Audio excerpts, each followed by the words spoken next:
So quickly, so yesterday, a trip to for roll, unless it's busy. So yesterday was sort of an overview of different perspectives on what economics might be missing. And of course that could have been much longer, there are many, many different positions on that. But they were all sort of expositions on the domain of science in which we work. So it's very easy to define the domain of complexity science. It's basically work on networks of adaptive agents. So there's nothing complicated about it. It's not hard to define. That's what we do. It's what physicists don't largely do. So that's what complexity is as a domain. And there's no controversy about that. Where it gets difficult is how best to theorize the domain. And today, basically, is asking that question through three different perspectives that are quite dominant at the Santa Fe Institute. One of them is the physics perspective. One of them is the computational perspective. And the other one is the sort of biological organicist perspective. So they've all been here. All of them, we do mathematics and computation, so they have that in common. But they're quite different in spirit. And so just quickly, I want to just give you a sense of it. So physics basically says we'll understand the universe because we're going to extremize a function. That's what physics does. Optimization, some least action principle. So we're going to minimize the time, we'll minimize the energy, we'll minimize the distance. We're looking for those functions that we're trying to extremize, and we're going to represent them in some minimal form, and we're going to live with approximation. That's physics. And that's quite different from this panel that says, no, there might not be a function that you're extremizing. That's not what we're doing. Actually, you should best think of the system in terms of rules or as mappings from inputs to outputs. And there's a notion that's introduced that's very interesting in the computational framework, which is a notion of correctness, which is not true in the physics language. There is nothing right in physics, but there is something right in computation. And its foundations obviously don't come from the natural world, but from the study of logic and mathematics. So it actually is a very weird framework that doesn't really come out of empiricism, but of a certain kind of armchair philosophizing, but turned out to be very useful. So the minimality expectations can be dropped. You could have a very, very cumbersome computational system that produces the correct output. So that's unlike physics. Pardon? I disagree. We disagree. Excellent. We've been doing that for a long time. And so, but in a healthy way. And then the final framework would be this sort of evolutionary organicist one, which is Brian was talking about, which is this, thinking about these agents as a collective in an ecological setting, which is quite different from physics and from computation. So that's the big framing. Each panelist will make a 5-minute remark, hopefully provocative.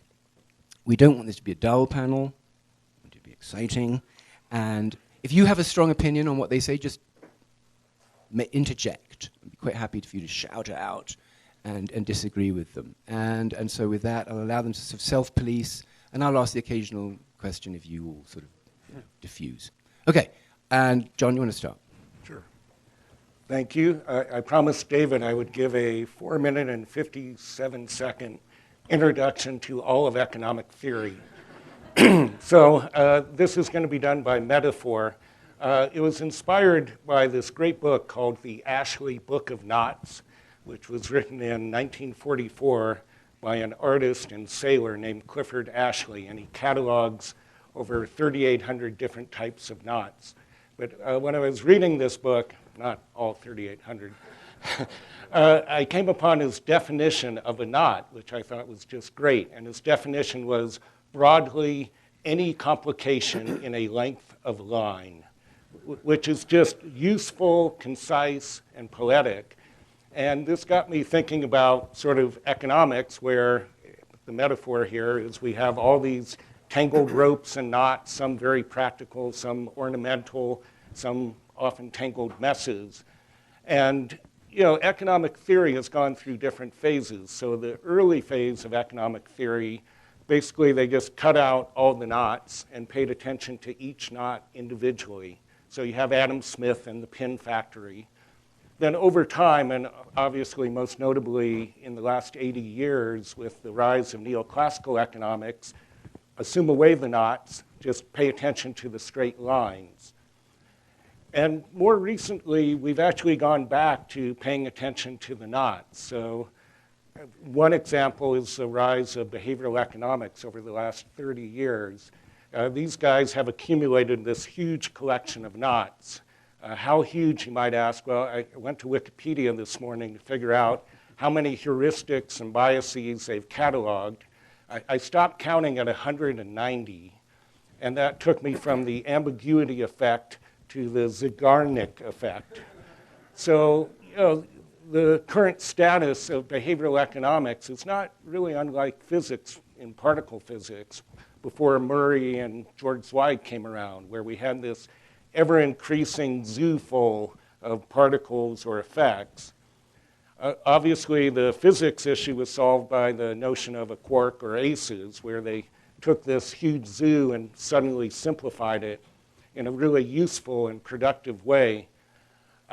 In economics, and certainly in behavioral economics, I'm not so optimistic that that's going to happen. I mean, it'd be great if somebody came along and came up with the quark equivalent for behavioral economics. If they do, I hope they call it the quirk, because it's kind of behavior. But I think really, economics has gone between these two extremes. One, where we vastly simplify the world, and the other, where we have very intense and isolated investigation of these knots. And computation is this middle path where we can really start to explore both of these elements, where we can look at economics and behavioral phenomenon both with the lines and the knots, and really try and start to generalize. And the nice part is that computation, a lot of us, I mean, it's fun, it's like old home week up here on the panel.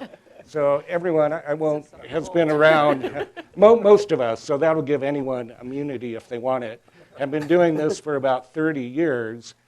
And the big secret, and I know we have a lot of financiers and investment people, so try and keep this quiet, but computation's gotten a lot faster in the last 30 years.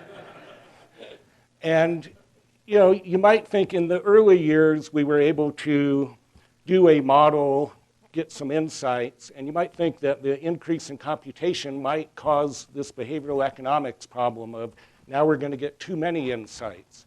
But I think the answer is actually the opposite, that with enough computational power, we can run enough examples and even use clever algorithms on top to start to unify this much more interesting area.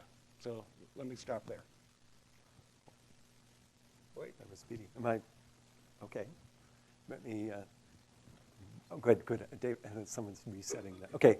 I thought I would actually just give a quick 1-minute summary of, I'm going to speak on, because I've got all these distinguished agent-based people up here, I will sort of cover agent-based finance in 5 minutes as best I can with a quick summary of what's been done in the past and then where it's going, hopefully more 4 minutes on that.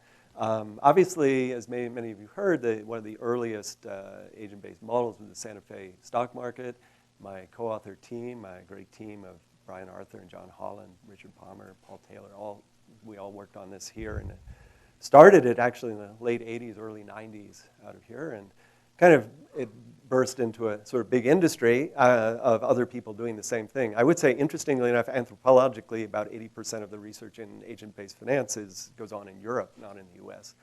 But we replicated a large number of features. That was our kind of big deal, was things like fat-tailed return distributions, persistent volatility, volume volatility dynamics, PE ratio movements, all of this stuff we were very good at. We've now, over the years, gotten better and better and better at it.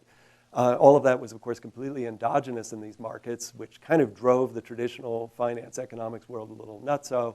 As we've talked about before, and also in Brian's talk, you saw like emergent features does sort of drive people a little nuts because they don't quite know what's going on. Two features that were kind of interesting that I've done on a lot of later markets.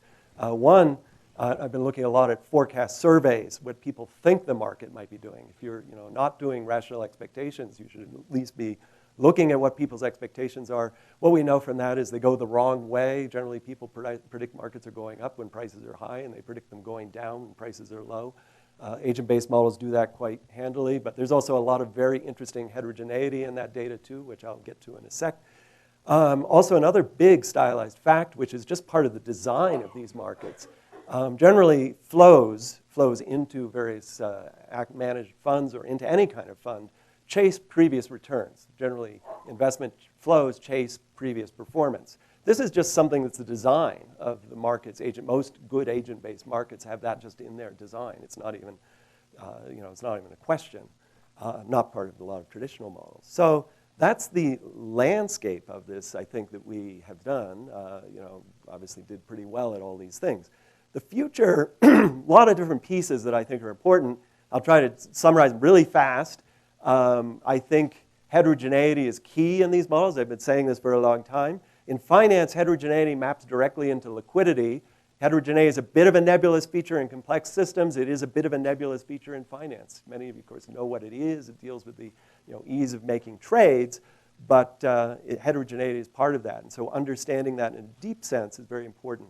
I think we have not been very good at modeling multi-asset markets, and you need to understand that to understand liquidity. So we're pushing hard. I'm pushing hard. That's sort of like the ultimate shot there, to understand things like crowded trading and these sorts of phenomena in a multi-asset world. That's something we've not done a very good job at.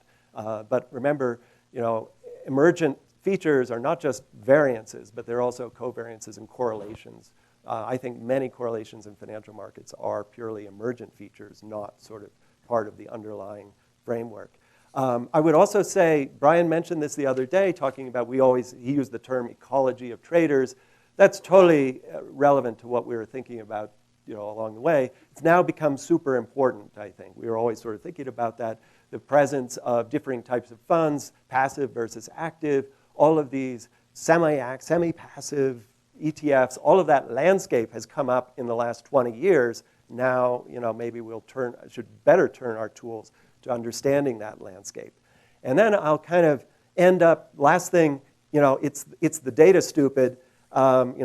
Data is, of course, the thing that changes a lot of things here. John was right, of course, on compute power. I don't disagree with you either there. Finance is a little tricky. Some of the data is hard to get. Some of it's proprietary. So, I've been on many fights and discussions of trying to get access to appropriate data to do micro-level validation. One area that's probably going to be important, because we're seeing it more often, is these generative systems. This is where you kind of hand generation of data to some deep neural network, hoping that you can build a system that basically builds the features of the data so we can all use it. It's not crazy. The US Census is also thinking about doing this too, or has played with those ideas.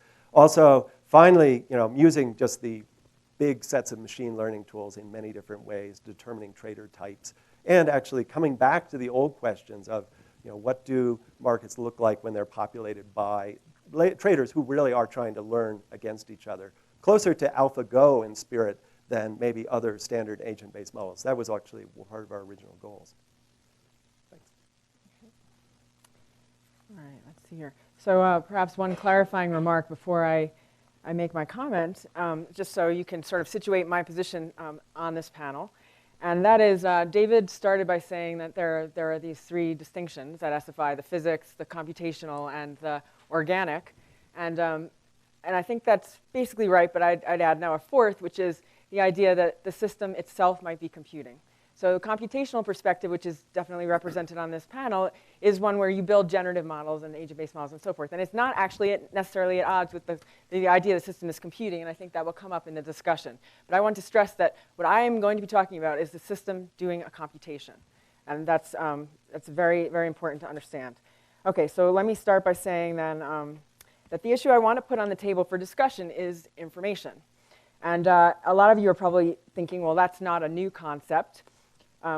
Many of you might respond by saying that information is incorporated into the models that we build. We take into account how agents process information, and that's all true.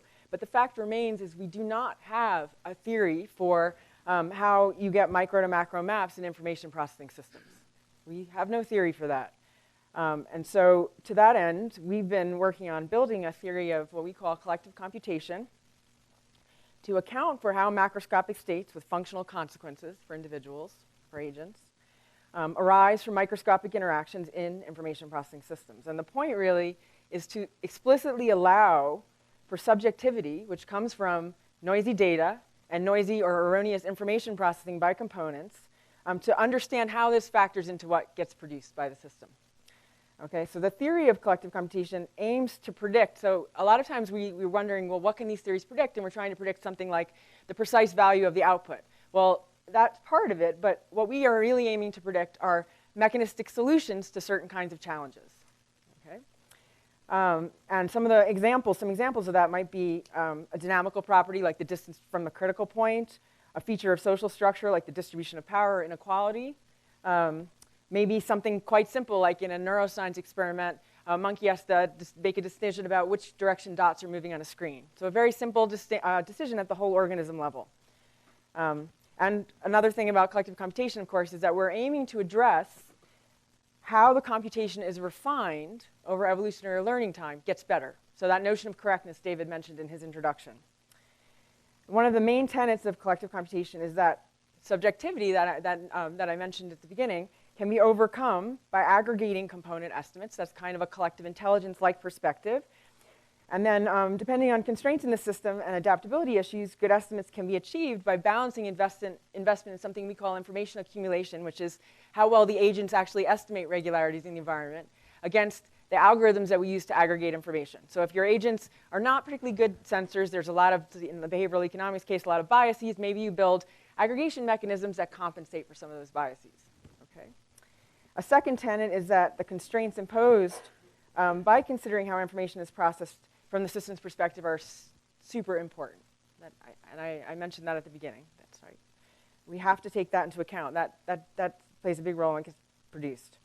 So if these tenets are correct, then this implies, and this comes back again to some issues that maybe will be raised in this panel, that we can't deduce the strategies that individuals are using. We have to get them inductively from data. Because they're making estimates about how the world works. We have to understand how they're doing that in order to understand what they see and how they choose the way they behave. So 4 concepts that collective computation brings to the fore are ground truth, this notion like that the Eiffel Tower has a height that we can measure. An effective ground truth, which is the idea that the height of the Eiffel Tower, we might all collectively agree what the height is, but it might not be right. But the important point is that we agree what the height is. Okay? Another important concept is the idea that information can be collectively encoded in a circuit or a network and not reside in the heads of any individual actors necessarily or be reducible to that. So, for example, in collective intelligence literature, we often take Galton asks what's the weight of a steer, and he took the average estimates of individuals in the crowd. That's a very simple aggregation mechanism, and it's not really collectively encoded. A lot of the stuff we work on is where our aggregation mechanisms where the information is in the network. It's in the interactions. Okay. And finally, this idea that outputs, the things we're interested in, are collectively computed or constructed by the system components. And so you can think of this as like the output is essentially the result of collective dynamics. And for example, like electing a president, of course, the president has some intrinsic abilities that we think might make him or her a good president. But the fact is how we respond to that person influences their performance. And that can have a slow time scale. We need to take those into account. Okay, so I have some comments about efficient and inefficient markets, but I will make that in the discussion. Okay, so David encouraged me yesterday in particular to not be particularly agreeable, and so I'm going to start out by disagreeing with him. He quoted Adam Smith and Darwin and Keynes, and then he eventually got to Newton, and he basically said, in so many words, he basically said that economics needs to figure out, the motions of animated things, the people, and that using the Newtonian paradigm is just a starting point, but we need to move beyond that. But I want you guys to think about this quote from a panel at the American Economic Association some time ago. Okay, and here's what the author says, what the speaker said. For centuries after Newton, systems of differential or difference equations provided the model of ideal scientific explanation of dynamic systems. But the modern digital computer, with its very general capacities for representing symbol manipulating systems, opens to us the same possibility for the time stream of a decision process by means of a computer program. Thus, the advent of high-speed digital computer, that a little bit dates the quote, with that technology, economics has acquired a theory building and theory testing tool that will enable it to handle far more detail of firm's behavior, he's talking about firms here, than could be treated in the past. Then he ends by saying, with optimism, we may even hope that the demands of the institutionalists for faithfulness to facts no longer seem irreconcilable with the demands of theorists for facts that are manageable. We will feel less constrained to believe in a particular kind of world just because it happens to be a world that is easily theorized about. Guesses for who that is? Of course. What year? 62. That's amazing. 60 years. That's a long time ago, right? 60 years ago. So, I mean, he's saying more than what David said, right? Because he's saying that we actually have today a technology which we can use to do what we want to do, which is basically to model these decision-making streams and to get answers that way. Now, at the time, his junior colleagues at Carnegie, Dick Sire, Jim March, they would go on to publish what would be their book, The Behavioral Theory of the Firm. It's a milestone book that recently had its 50th anniversary, for example. But that book in particular describes a computational model of how a firm behaves, and it's been situated from the point of view of how decisions are made within the firm.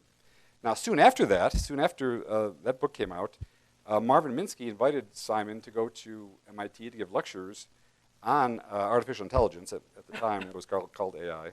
That was Minsky's term, not Simon. Simon had a different term, I think, complex information processing or something. Anyways, out of those lectures came the great book, The Sciences of the Artificial, which many of you know. And if some of you don't know that book, I mean, just read the chapter called The Architecture of Complexity is extremely worthwhile to read. Well, it turns out that what you might not know is that there are 3 editions of that book, and Simon wrote in the 3rd and final edition, in '96, he wrote a special chapter just for SFI. And in it, he goes through what he thinks are SFI's contributions to the ideas of emergence and et cetera, artificial life, et cetera. And he's broadly supportive of SFI's goals and motivations and work in general. By the way, as a footnote, let me just mention, in the short time I have, I'll mention that Herb Simon never visited SFI. There's a great story about that. Doane Farmer asked Murray one time why Herb Simon never visited SFI, and there's a very uncharacteristic Murray answer to that, which I'm not going to repeat here, I think. I'm going to wait. If we have proceedings, I'll get Doane to put that in the proceedings. Okay? Some of you may know it. But anyways, let me just end by saying in the last minute here, so with this as background, I want to disagree with something that Brian said yesterday. So Brian said basically that complex economics was founded at SFI in the late 80s, early 90s. SFI, I think complex economics was founded in Pittsburgh in the 1950s and 60s, and we have had a steady stream of it since then. The contribution of SFI has been large, and in fact, I would even suggest that the golden age of SFI and computational economics, complex economics, was under the tutelage of Blake as the economics director in the early 90s, and since then we, SFI community, has never really had a computationally oriented economics program. And that's a bit of a lacuna, given SFI's early head start in the area and its niche. And I'll stop there. Okay. So I was asked to be on this panel a few days ago, and I was a little bit worried about whether I had anything to say about computation and complex economies. Since I'm a computer scientist, I would have preferred computation or complex economies. That would help. But yesterday, listening to Brian Arthur's talk, I was sort of inspired by his citation of John Holland as a relevant figure in this area. So John Holland was a computer scientist. He died a couple of years ago, and he was my co-advisor at University of Michigan. Brian Arthur noted that John Holland focused on the need for agents to adapt to uncertain, ill-defined, changing situations, which is really the basis of a lot of what we think about at SFI. And it's not only true of people, but it's true of companies, governments, insect colonies, brains, individual cells, and so on. It's really the foundation of adaptation. So when I was in my first year of graduate school at Michigan, I took a class from Holland I had this first time I met him, called Adaptation in Natural and Artificial Systems, which was the title of his book. Very odd title for a computer science course. But John Holland actually was the very first PhD in computer science in at least the US, which is maybe not too well known. And his view of computer science was that it was much broader than just computers, these hardware objects that either are these huge refrigerator-size mainframe computers or these small things that now fit in our phones, but that it was, in some sense, writ large across all of nature. And this is the foundation of the course. And the thing that stuck out to me in subsequent years that the course focused on maybe the simplest but most profound principle of adaptation, and that's that systems need a correct balance between exploitation and exploration. This has become a buzzword in complex systems, the exploitation-exploration balance, but it's really fundamental to almost everything that we do. And the idea is that you can exploit things that you already know, that you've already explored, or you can choose to look at new things, try out new things that you haven't explored yet that maybe might be better than the things you've already looked at. Holland in his course talked about a formalization of this problem as a two-armed bandit, a slot machine with two arms, and you can choose which arm to pull at each time step, and each arm has a different probabilistic payoff.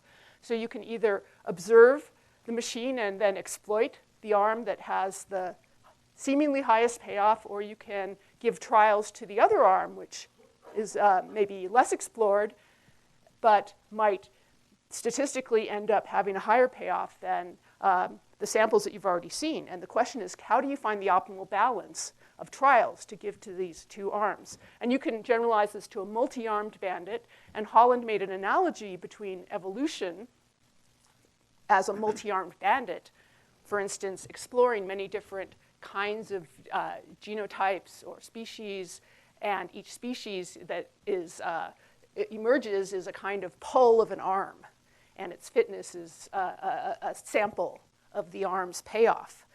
And Holland noted that evolution was, in some sense, optimally exploiting and exploring at the right balance, and could formalize this with genetic algorithms. And in fact, genetic algorithms wasn't developed by Holland to be sort of a new computer science machine learning technique, but it was really a formalization of what adaptation was in the real world and could prove mathematical properties of its exploitation versus exploration balance. Now, it seems to me that, and I only have a minute left, that a lot of problems with complex systems result from having a maladaptive balance. I was also on Wikipedia looking at lists of cognitive biases this morning, and it seemed that a lot of our biases, like confirmation bias, availability heuristics, salience bias, our selective perception, et cetera, could be formulated as maladaptive exploitation versus exploration approaches, or perhaps they're the best we can do given the kinds of constraints that we have. And I wonder how much, I'll pose this as a question to you, how much do we have to think about this issue, these various cognitive biases, these maladaptations that we might call these constraints, when thinking about economic systems? Do we have to worry about these kinds of psychological exploitation versus exploration issues? In machine learning, I would say, and just 5 more seconds, recent machine learning has really focused on this exploitation versus exploration issue, especially in reinforcement learning and programs like AlphaGo, which look at very important issues like what samples to learn from, how to decorrelate samples, how much to discount the future, how much confidence to give in one's current knowledge, and so on. And I think there's a lot of potential lessons from what's learned there to complex systems in general, including economics. And I'd love to talk to people about it, either at this panel or during the breaks. Thank you. Oh, very good. All right. All right. So I'd like to make several overarching points. And the first of these is I think economics really needs to adopt a generative explanatory standard, where we try to understand macroscopic social patterns and dynamics by growing them from the bottom up in agent-based models, artificial societies of cognitively plausible software people. It's, of course, an embarrassment that there are separate fields of micro and macro, and agent-based models are micro to macro models that can bridge that gap, explaining both macroscopic statistical regularities like scaling laws and so forth, and also nonlinear dynamics like financial contagions, panics, and market crashes. To do that, however, the models have to be populated, as I say, with cognitively plausible agents. And as has been amply demonstrated by Herb Simon and Dan Kahneman and the behavioral economists and so forth and psychologists, the canonical rational actor, a socially isolated, perfectly informed, infinite computer utility maximizer, is not a cognitively plausible model of humans. And Rob and I always enjoyed, when we were economists at Brookings, our colleague Henry Aaron used to say that the rational actor is a passable definition of a sociopath. So unlike the rational actor, people have bounded rationality and systematically exhibit departures from the canonical picture, as Blake and John have mentioned, and there are many of these. And they're systematic departures, statistically erroneous heuristics, conformity effect, a long list. But a long list of counterexamples and knots and violations does not change scientific practice. As Samuelson said, you can only beat a model with another model. And zillions of knots and gripes and complaints and counterexamples don't do that. We really need formal mathematical alternatives to the rational actor. And I spent 5 years developing a very provisional candidate who I call Agent Zero, who I think meets the minimal criteria of cognitive plausibility. So what are minimal constituents of a cognitively plausible agent? I think there are 3. One is that people have emotions, an emotional affective module. Agent Zero has one of these. And Adam Smith, who we've quoted a lot, in his book, Theory of Moral Sentiments, was really focused on emotions, and contagious ones at that, as was Keynes in his famous phrase, animal spirits. So, Agent Zero's affective module is based on the neuroscience of fear, using well-known simple equations developed by Rescorla and Wagner. And I think most social science is about choice. It's about decisions. It's about alternatives and so forth. But we don't choose to fear. And it's not necessarily conscious. And it's profoundly implicated in financial panics and other economic behaviors. So one component of a minimally cognitively plausible agent is emotions. Second, yes, there's a conscious deliberative module, but it has to represent all the systematic or some of the systematic mistakes humans make in estimating probabilities, judging risks, even with perfect data, which we typically lack. Third, these emotionally driven and statistically hobbled agents interact with one another in dynamic networks of their own construction, in which fears propagate, amplify, and generally produce highly dysfunctional collective behaviors. And again, financial panics, but also genocide, and the wittingly self-injurious health behaviors like addiction. Here, I don't believe in Gary Becker's Rational Addicts. His famous paper, Theory of Rational Addiction, should really be called An Irrational Addiction to Theory. But then the networks, again, are based on the cognitive neuroscience of conformity, and that's the third constituent of this agent. And it does generate core collective dynamics and replicates some very well-known small n experiments. So, my motto for generative social science is, if you didn't grow it, you didn't explain it. Not the obviously stupid converse that any way you grow it is explanatory. But nevertheless, there may be many respectable ways to grow it, many cognitively plausible generators. And in that book and in subsequent work, I say the aim is not to get the modules finished, but to get the synthesis started. And I, in other publications, have talked about alternatives to the affective, deliberative, and social modules. And I think we need to discover families or neighborhoods of agents that are generative, not just single isolas, whether they're quirks or quarks. And here I think machine learning can play a huge role. And what I'd like to see is that we do inverse generative social science, where we don't build the agents completely.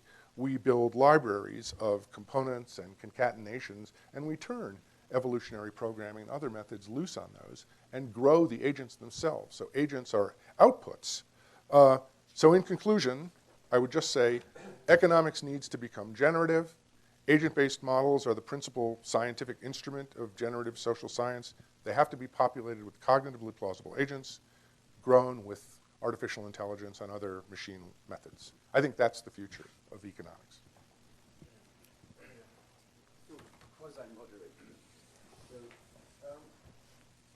So I have some questions, and I'll get things started. I want to ask some very big questions first, which haven't come up. So one is actually the nature of computation itself. So it's sort of interesting that no one told us what it was. And for people in this room, they might think, well, what is that? Is that a Turing machine? Is that Python code? Are you saying that C is the alternative to ODEs? Or are you more general than that? You're saying, actually, no, we're talking about discrete dynamical systems of a certain kind, and there's a theory of those that isn't a computer simulation. And so could the panel just address this question of what you actually mean by computation beyond using computers to do simulations? Recursive rule-based systems. No. No, I mean, I think the idea is that we're not using, continuous differential equations and so forth. We have these agents that are logical actors. They take in information. They have processing rules. They adopt actions based on these inputs. And as Jessica said, I think social systems are doing computations in that sense. And actual computer programs and so on are representations of those computations, but the computations are performed by the system proper. I would, I'm kind of on the side of the discrete dynamical system. Not always discrete necessarily, because we can have continuous value computation, but discrete dynamical systems that process information. But I think the interpretation of that processing is an important part of computation. That not every dynamical system, we could say, is computing something. There has to be an interpreter, and it can either be somebody outside the system, or it can be within the system itself, and in an environment in which the processing matters for some reason, that there's some kind of fitness criterion. But that, I feel, is an intrinsic part of what computation must mean. So I think, David, if you're asking what is the theoretical foundation or what should the theoretical foundation be, I think that today it's fair to say that there are a variety of ideas out there for how it might work, and we don't have a consensus. And just to give a couple examples, so there is this idea of what's called interactive computation. For those of you who have not encountered before, it's Peter Wegner is the guy's name, and he demonstrates that systems of interacting, automata can in fact do things that are at least as powerful as a Turing machine, if not more powerful. Okay, so that's one angle on it. But there's a whole different angle. It would be things like and maybe to follow up on some of the things that Josh said, there are a variety of ways to motivate agents that are not merely kind of like utilitarian. And so, for example, things like to have agents follow modal logics, in which they're going to do things that are, the norm. They're obligated, or they should do things, right?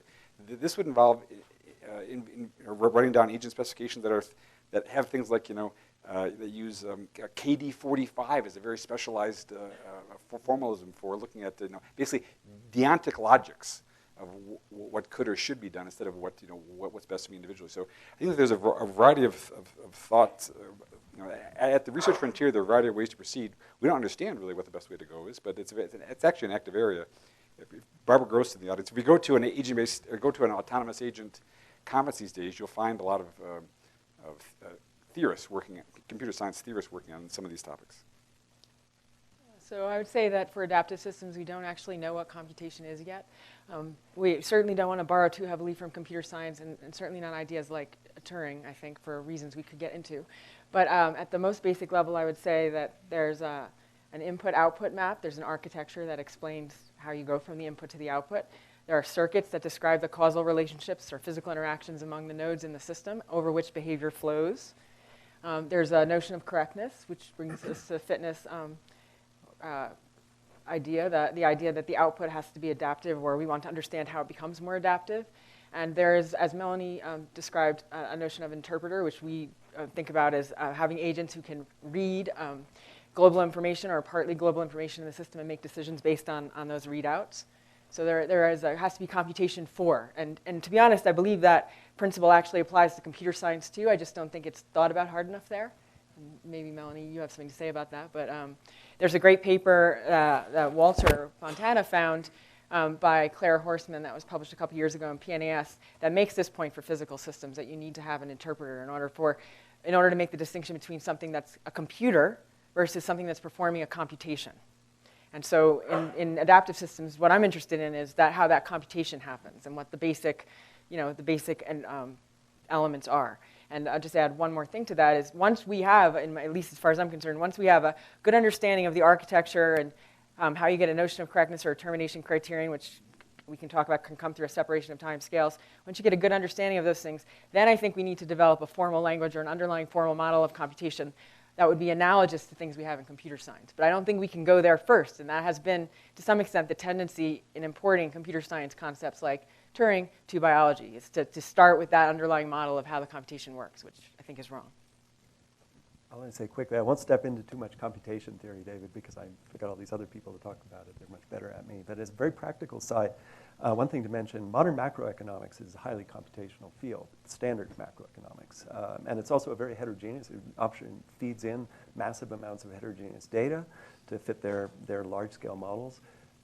Even their models. These are both, though usually the computer, what's its job? It's to find a fixed point. So we obviously have to sort of distinguish. I spend a lot of time distinguishing myself, but it's not because I use a computer. They actually use more compute time than I do. Where I hit the barrier, I think, as a practical thing is just I'm continually dealing with different weightings on different, my agents are basically weighted on wealth. Once you have these distributions changing through time in really interesting ways, you don't have some sort of normal distribution or any distribution you can do much with. You're kind of wedded to doing simulation at that point. I don't think I know of a way. I really have no way around that. Coming at the end of the line is so bad on this. Sorry. But David wanted us to disagree with one another, but I don't want to break the trend of disagreeing with David. So, where I disagree, he introduced this morning with we have physics, we have computation, we have biology, and I think those aren't as clear in my mind, and especially to this question of computation. Work I started a long time ago, inspired by taking the same class Melanie did at Michigan, was to evolve little discrete input-output machines, so automaton, so often used as a model of computation, but to evolve those using a genetic algorithm. And I think computation is taking place at multiple levels. The little machines do some computation, but certainly the evolutionary system is doing computation and altering what happens underneath. I mean, so I want to turn this to the economy now. So the field that I'm closer to, which is sort of intelligent systems, there's been a long history of what is it that we're studying? What is the brain, right? And everyone here knows, the psychohydraulic theories and electrical theories, and I remember going to meetings where the brain was a search engine, and they're all legitimate. And I'm curious to know, and Brian showed us the machine yesterday, and he said, the economy is not a classical machine. It's actually what Schrodinger in What is Life would call a sort of statistical machine. And I'm curious to know, there's been, to Jess's point, there's been an emphasis on methods that you would use, and I think that came up a number of times, that would be best suited to the economy. But I would like you to tell us, if you thought about, what is the economy? In other words, what kind of species of adaptive variety is it? And how does that map onto the theory of computation?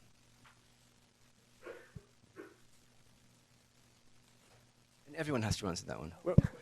Well, I'll start, so stay out of trouble later.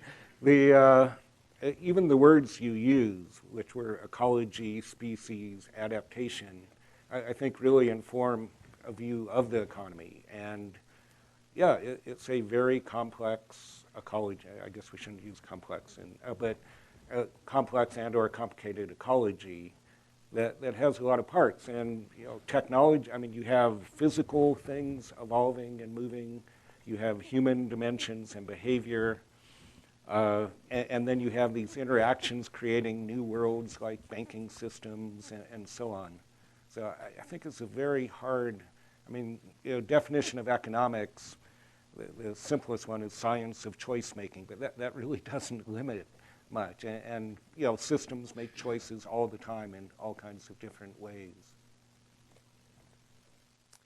I would say that the classical, at least 20th century view of the economy is that the economy is a resource allocation mechanism.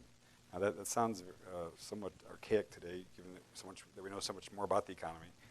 But it does grasp a certain, certain elemental truth that we have to allocate resources if we're going to survive. Okay, so we have to figure out a relatively efficient way to do that. And then there are, so this is Lionel Robbins, 1931, The Nature and Significance of Economic Thought. This is a kind of foundational document for economics of that era and then going forward. It turns out, of course, though, that when Robbins wrote that phrase, resource allocation mechanism, there's no modern idea of computation, right? And so now skip ahead to the 70s and 80s, and Hurwitz and then subsequent researchers come up with the idea of a mechanism design process, okay? And then this reaches great import within economics, and Nobel Prizes are awarded for it. Now, sometime in the late 90s or early aughts, Tom Sandholm and a student, Vince Conitzer at Carnegie Mellon, proved that in general, to solve the mechanism design problem is an NP-hard problem. So it's not going to be one which is easily done. But they get the further, much more sophisticated result, which was that imagine that God hands you the mechanism. Imagine that God tells you what the mechanism is for allocating resources. If you're an agent in the system, it's an NP-hard problem to figure out how to behave vis-a-vis the mechanism. So the mechanism design paradigm is not a credible one computationally. So in some sense, so when we phrase it in Lionel Robbins' way from the 1930s, pre-computation, and he says it's a resource allocation mechanism problem, the economy. Today we know that that's essentially not computable. We don't know. You can't use that as a proper framing. So in some sense, I think once again, only from the modern perspective of computation, we know that let's say the undergraduate specification of what an economy is naive, and we don't really have a replacement, to be honest, today. So just to push back a little bit on that there's a lot of processes in nature that are technically not computable that happen all the time. Fair enough. In small systems and locally, well, we're talking about the economy as global. In any finite system, I think it's hard to say that it's not computable. That's what I was saying. It's NP-hard. It's a little different. Technical question. Yeah, but anyway, I guess I like the reference you made to everybody's trying to explain the brain in terms of these metaphors. And of course, Gerald Edelman tried to explain the brain as an immune system.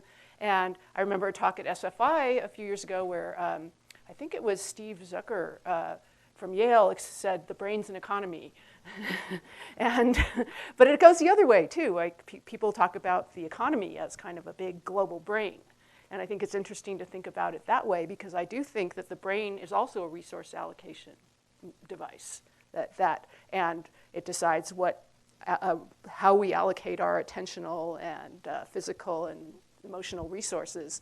And it keeps us alive, but we actually do this allocation very poorly in some ways. It could be argued, and I'm wondering, does the economy also have its own sort of cognitive biases for resource allocation?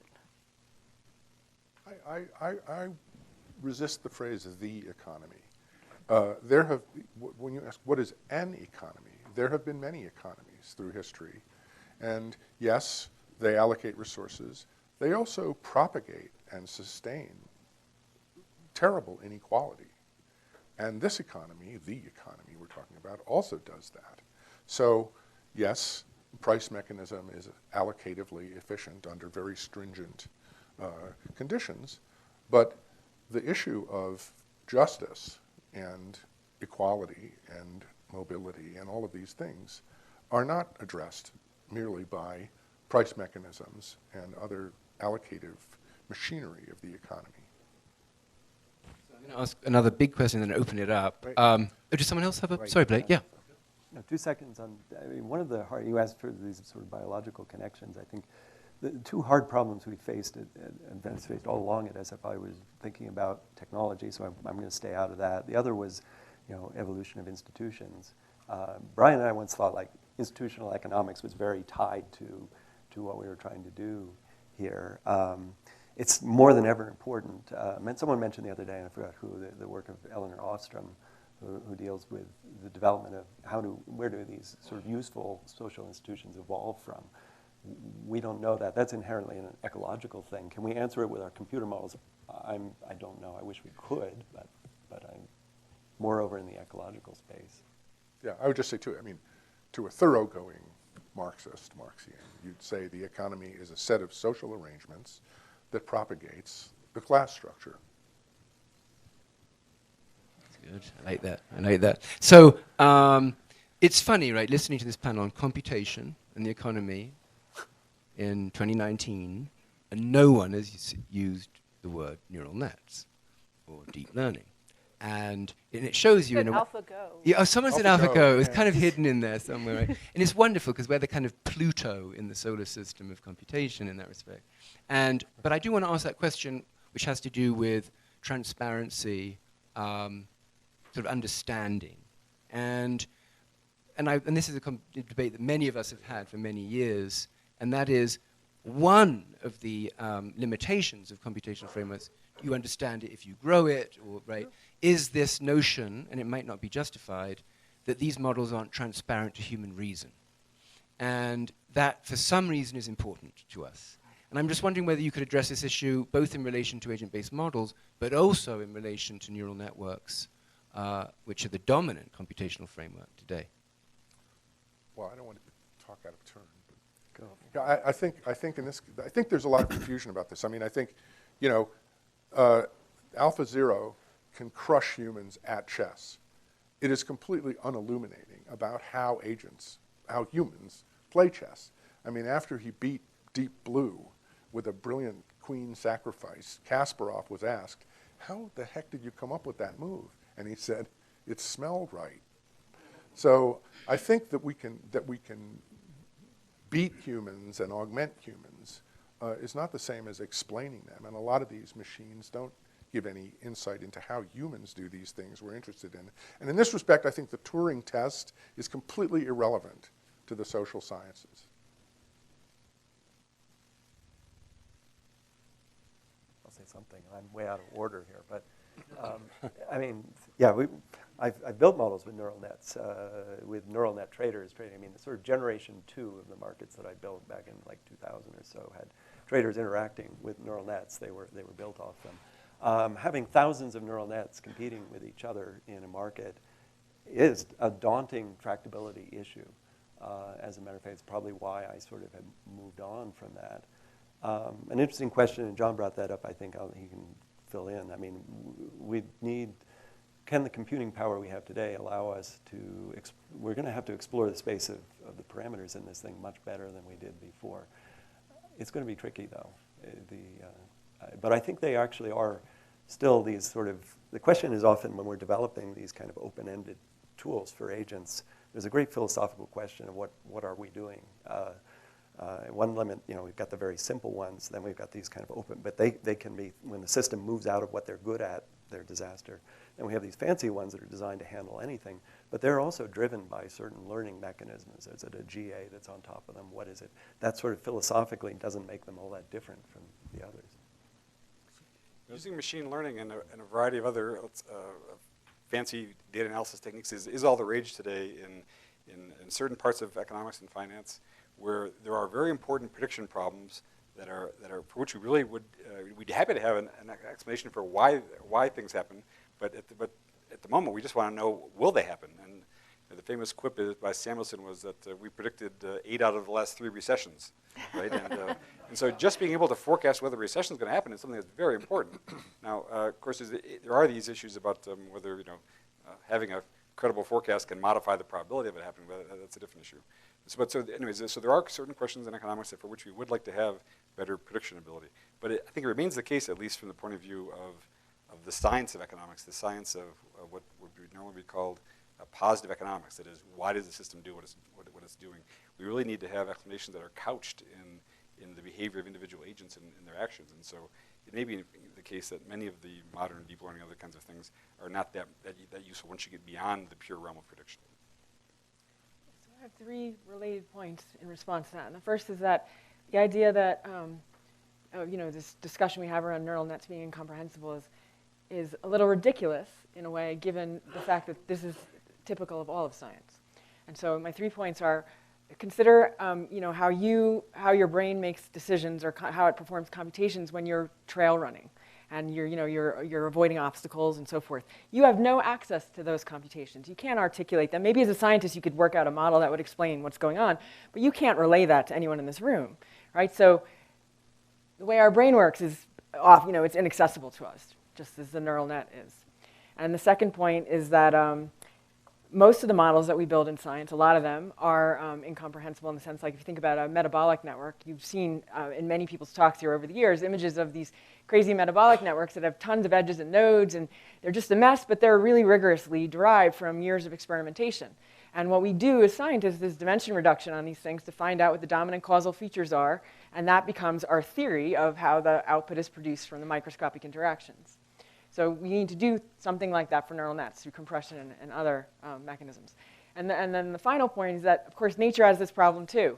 And so again, it's the collective computation perspective. So nature is in the business of building effective theories for how the world works, of simplifying the environmental complexity and making predictions for how to behave. And sometimes it gets it right and sometimes it doesn't. But we can learn a lot about how to do that by studying how nature makes simple models of regularities. So 2 points. One, on neural nets, we think of them as this recent innovation. I just want to point out, the first neural net paper was 1943, so it's been almost 80 years for that development. On the transparency question, I think it's a good one. I agree with Josh. If we can grow it to show it, great.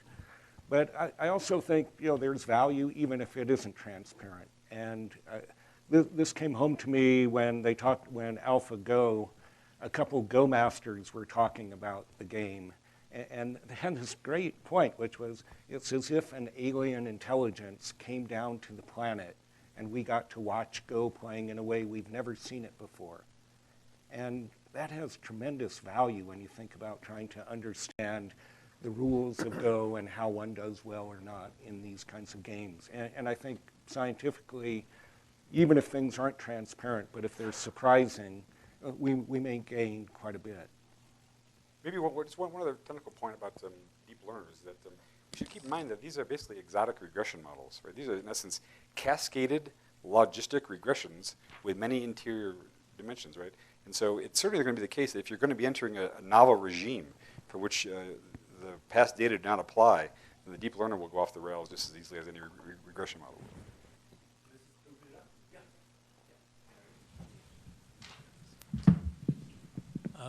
I think it was Josh, when I saw you sort of laying down the gauntlet of what you thought the future of economics was going to be, and that we needed to do a better job of these agents. And the practical thing that came to my mind is, so why won't SFI put its voice behind, say, the development of an economic agent open source platform?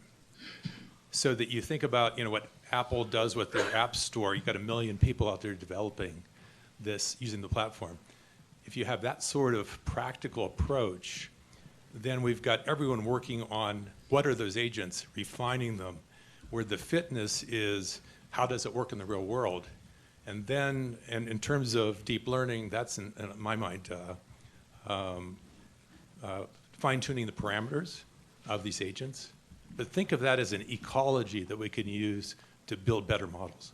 Yeah, exactly right. I mean, I agree. I think that's an important initiative we should do. And I called it, inverse generative social science, but in less fancy words, it's exactly what you're saying. We have these economic dynamics and patterns, and we believe that to understand them, you'd like to grow them in agent-based models, but we need to develop a big library of alternatives to the rational actor and explore their generative power. I think that would be a great enterprise for Santa Fe to underwrite and advance.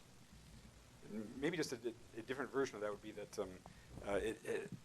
the idea that we don't have in economics a kind of a set of community models the way that weather forecasters do, right? In weather forecasting, GFDL at Princeton and then NCAR in Colorado keep track and husband, as it were, a variety of models for modeling the climate, for modeling various aspects of the weather, et cetera.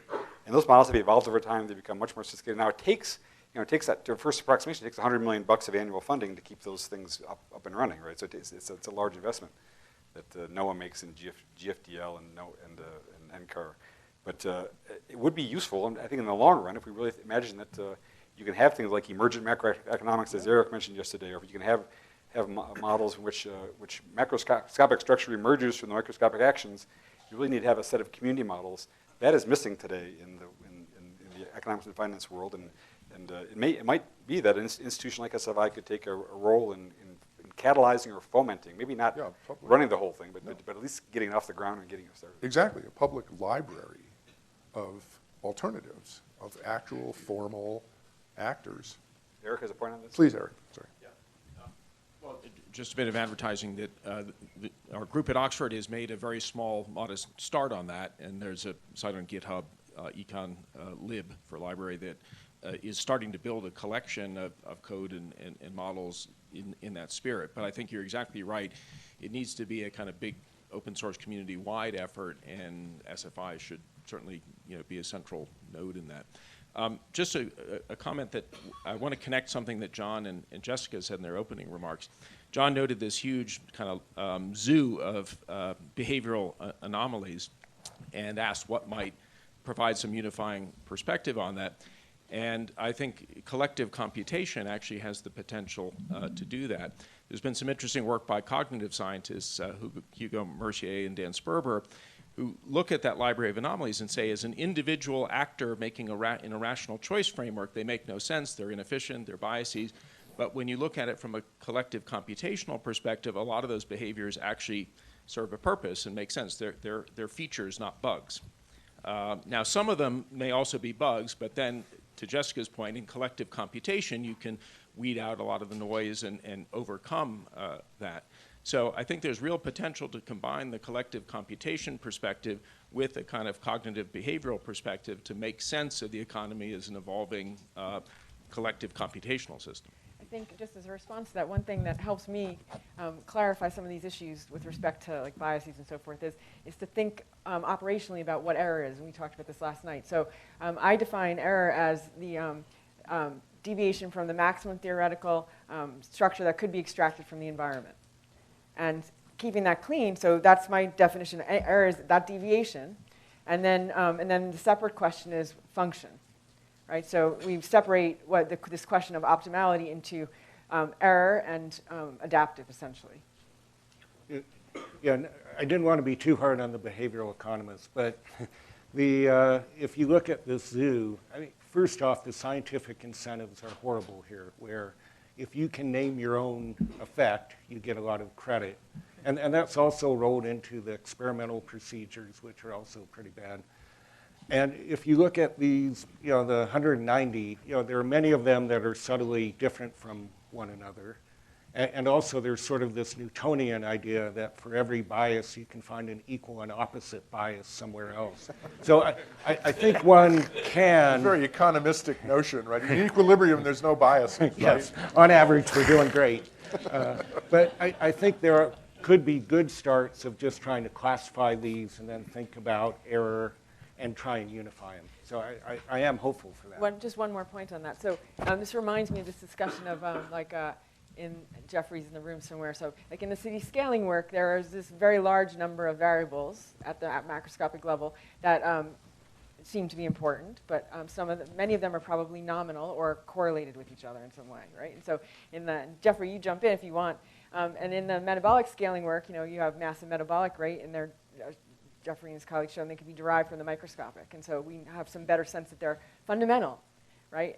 And so we have the same problem with these behavioral biases, I think. So what's the microscopic, the neural underpinnings of these things? And if we can derive them from the neural understanding, then we'll have a much reduced set we wouldn't have 165 or whatever it is, we might have, 5. So and I don't hear that micro to macro discussion with respect to behavioral biases. I mean, it came up somewhere in this, maybe in Josh's point about the agents as outputs instead of inputs, right? So they're outputs in the sense that if you model the underlying neurophysiological stuff, that gives rise to the behavior as an output, right? So this is where we bring neuroscience back into this discussion. Right. Yeah, the subtitle is Neurocognitive Foundations for Generative Social Science. I agree. I also love your point about inaccessibility. I mean, part of the agent, there's this emotional thing that is certainly inaccessible, and worse yet, it can override the accessible deliberative component, producing very, far from rational activity. But we're not doomed by that. We need to understand it, right? Hi, I have a question. Okay, so I'm a behavioral economist, and every time I look at Wikipedia with a list of anomalies, I get dizzy too. And but I wonder, from a perspective of economics, I mean, it's true that we have all these biases and cognitive limitations, emotion, and I actually do some research on emotions. But what is interesting about human societies is that we have kind of evolved to develop institutions that kind of help us overcome these biases, perhaps. So we have kind of an endogenous kind of institutions arising in an economy. They can also, you can think of of an allocation mechanism as an institution, so that you can have an efficient allocation. So I was wondering, how will you compute these things? So you have agents that are diverse, heterogeneous. They have all these biases, maybe informed from neuroscience, which I think is a really useful thing to do. But then, what's happening is that these institutions arise endogenously. Will the agents actually build institutions to kind of overcome these kind of biases? I'll take a shot at the beginning. Can I take a shot? Go ahead, Blake. One of the interesting things, getting back to my institutions idea, and I totally agree with you. I think that is where we get effective institutions is very interesting. One big area in agent-based stuff, at least in the finance side, is what are known as zero intelligence agents. These were developed, Godin Sunder actually developed, and they get it out of looking at laboratory experiments with people with all of these complicated things. Lo and behold, we're doing pretty useful things in the simulated market settings they were doing, and we felt like must be some big important human thing that we're doing. We're getting rid of the cognitive stuff and something good is happening. Turned out they fed in computer algorithms that actually had no intelligence, just like basically following budget constraints and into the mechanism of the institution. And lo and behold, those systems were just as efficient as the humans. So it's set a benchmark for us defining this notion of how important the institution is. Are institutions sometimes evolved that help alleviate these biases, or are there institutions that magnify them? That we don't know. I won't go into that. But it's a super important part. I mean, that for us in agent-based modeling, at least in finance, the ZI, known as ZI traders, if you're cool. Mm-hmm. But quick footnote on ZI traders. I was a graduate student at the time that work was being done, and the original idea was they had data on how MBAs actually traded in the lab, and they had very complicated AIs and as the MBAs, what they were doing, et cetera.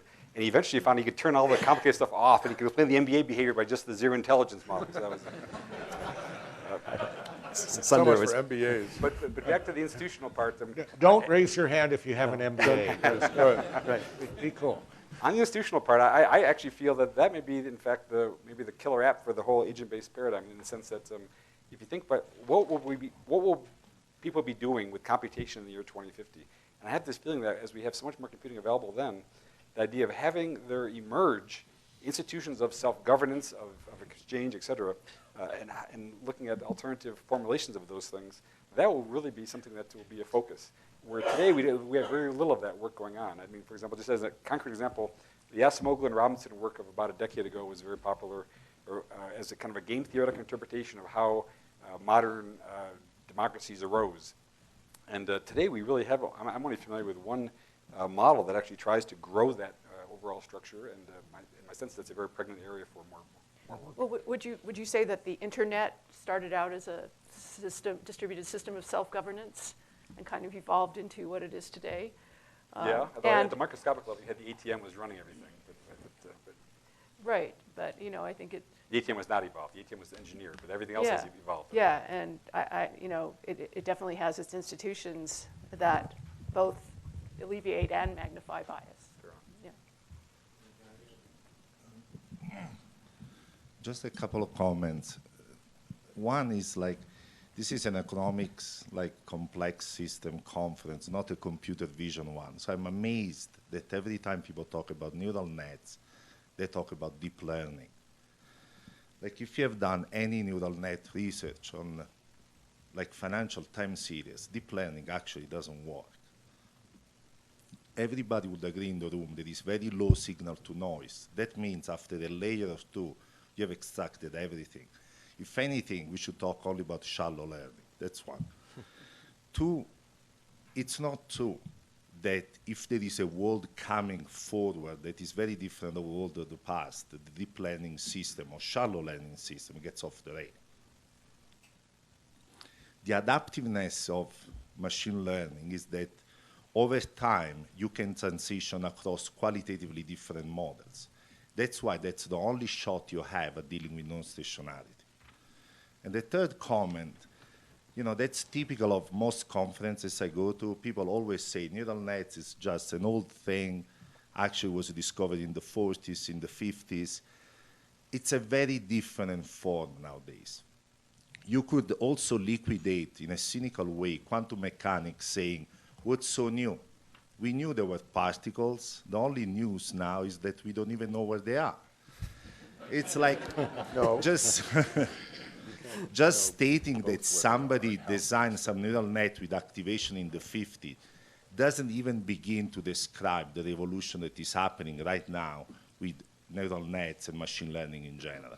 So I think quoting that, it just does a disservice of the revolution is happening.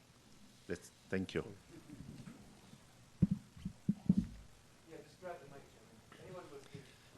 So I'm kind of interested in computation towards what, or resource allocation against what objective function. So it seems to me that the economic machine that we have allowed to emerge is putting carbon into the atmosphere and plastics into the ocean and is employing children and perpetuating modern slavery. So how good is our resource allocation? How good is the aggregate computation? And what levers can SFI science give us to adapt the machine? I'll stop there. I want to make one sort of point in response to that question, which might broaden the discussion a little bit, and that is the economic system or any other system can be computing a particular output, like the distribution of inequality, so it has a particular form, or it can be computing something like robustness. And these, I think, are two very different things. And so I think your question really gets to is about the first kind of thing, but it might be that we want to be optimizing on the second. I read the question as a policy one, which says, how do we get to alternative policies which don't pollute the ocean, et cetera, et cetera?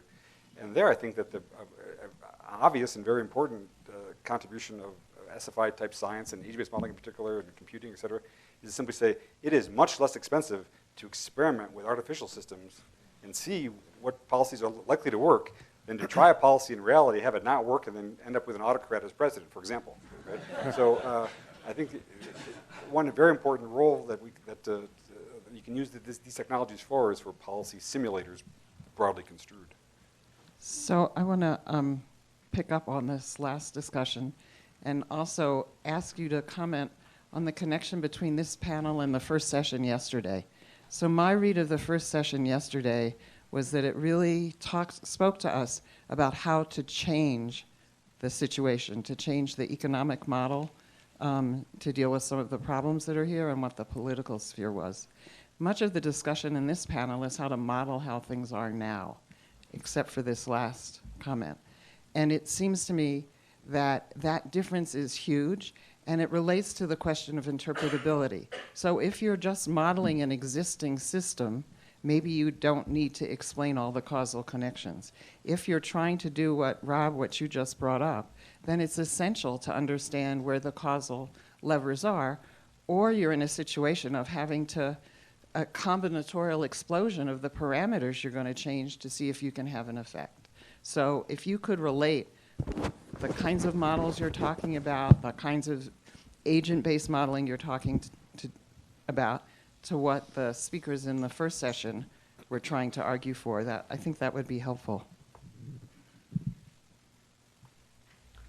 Well, I love the first session, and I think what Eric was talking about is what I would call computational humanism, and we'd like to use these models to understand the emergence of highly unequal systems at all levels. I mean, this business about Pareto laws and skewed distributions, I mean, those are characteristics that permeate economic life. I mean, Rob has a fundamental model on the emergence of the firm size distribution, but there are others on the emergence of skewed wealth distributions, very unequal opportunities for advance, educational systems, all these other things. So I think, you know, Santa Fe could bring into view a much clearer picture of how those inequalities emerge and thereby how they might be disrupted.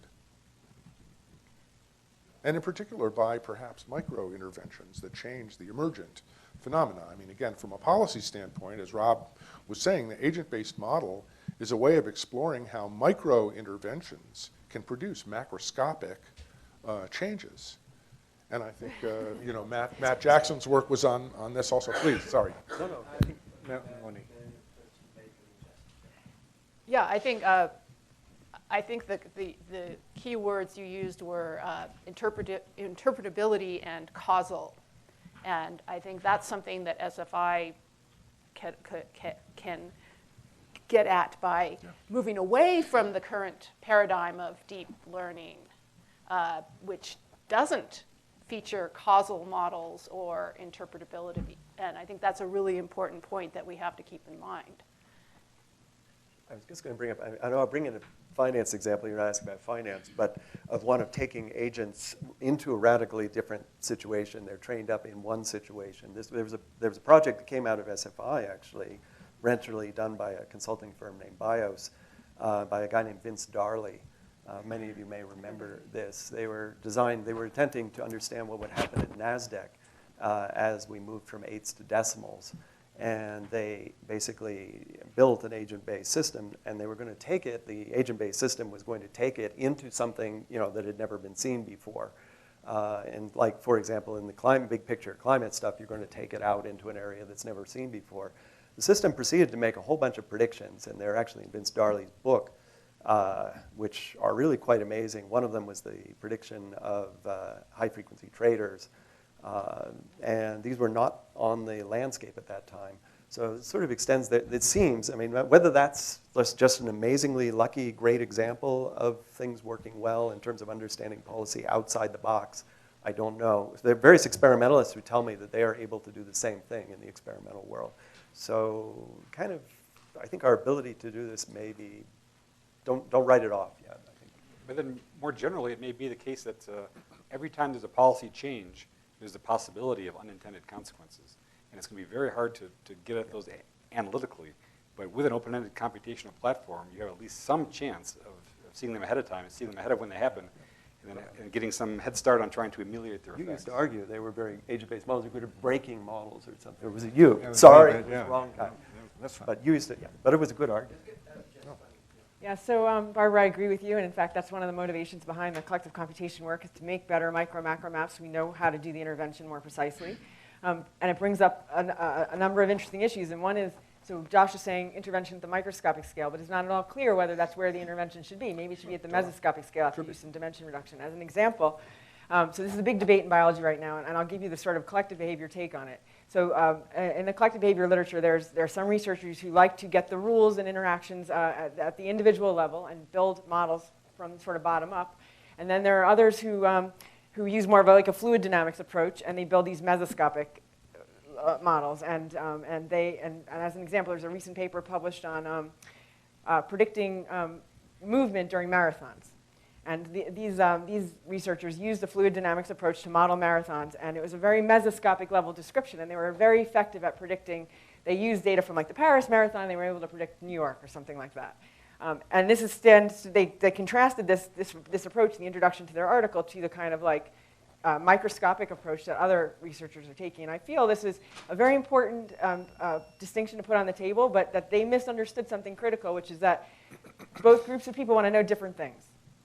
Right, so what the fluid dynamics people learned is that they didn't need to know anything about individual behavior to make predictions about crowd motion, but we sometimes want to know how individuals, by changing their rules, can influence the output of the system, and that requires maybe more of the microscopic approach.